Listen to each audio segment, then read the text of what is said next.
Hello everyone, I am doctor Bhavna, MS Ayurveda gynaecologist.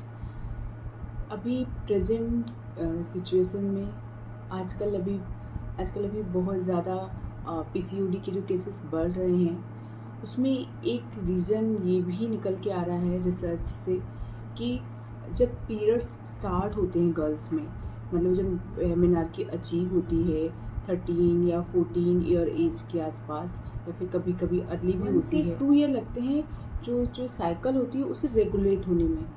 कई बार इससे ज़्यादा समय भी लग जाता है, 3 ईयर या 4 ईयर। तो उसमें क्या होता है कि पीरियड्स कभी 2 मंथ में आ रहा है, कभी 3 मंथ में आ रहा है, कभी कभी 6 मंथ में भी आता है।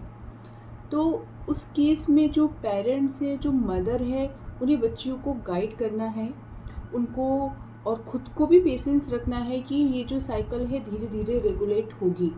इसके लिए उन्हें किसी मेडिसिन का अप्रोच नहीं करना है, इनकी गोली या जो हार्मोन्स है, किसी भी प्रकार का हार्मोन्स नहीं देना है, क्योंकि बच्चियों की बॉडी में जो हाइपोथैलेमस है, पिट्यूटरी है, ओवरी है, वो अपना एक हार्मोन सिस्टम डेवलप कर रहे हैं। और आप अगर बीच में बाहर से उसमें हार्मोन ऐड करते हैं तो वो सिस्टम जो सेट हो रहा था, जो डेवलप होने का प्रयास कर रहा था, वो वहाँ पे ब्रेक हो जाता है। और जो हाइपोथैलेमस है वो पिट्यूटरी को ऑर्डर नहीं देता, पिट्यूटरी ओवरी को ऑर्डर नहीं देती हार्मोन प्रोडक्शन का, और बाहर से हार्मोन आने लगता है तो वो उस पर डिपेंड होने लगता है। और धीरे धीरे ऐसे करके पीरियड्स जो रेगुलर होने के बजाय धीरे धीरे स्कैंटी होके बंद हो जाते हैं।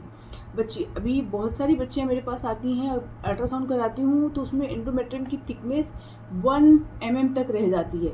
और क्या है, 1 mm तक थिकनेस आती है, और पता चलता है कि वो 21 डेज़ की जो गोली है वो 3 मंथ, 6 मंथ, 1 ईयर, कभी कभी तो 2 ईयर तक, 2 ईयर इससे ज़्यादा साल तक भी कंटिन्यू लेती हैं बच्चियाँ।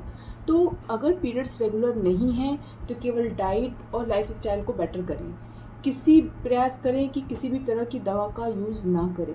और अगर दवा करनी भी है तो आप केवल कुछ यूट्राइन टॉनिक का सपोर्ट ले सकते हैं।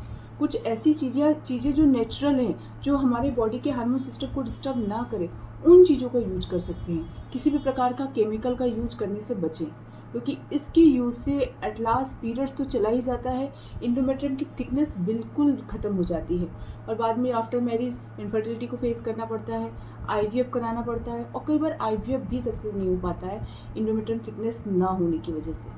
तो आप अगर मदर हैं, या फिर क्या आपके घर में कोई ऐसी बच्ची है जिसकी एज 14 से 20 के बीच में है और उसके पीरियड्स रेगुलर नहीं हो रहे हैं, तो उनको हार्मोन्स मत दीजिए, उनको केवल डाइट लाइफस्टाइल करेक्शन ही करवाइए और नेचुरल चीज़ों का यूज करिए। Thank you.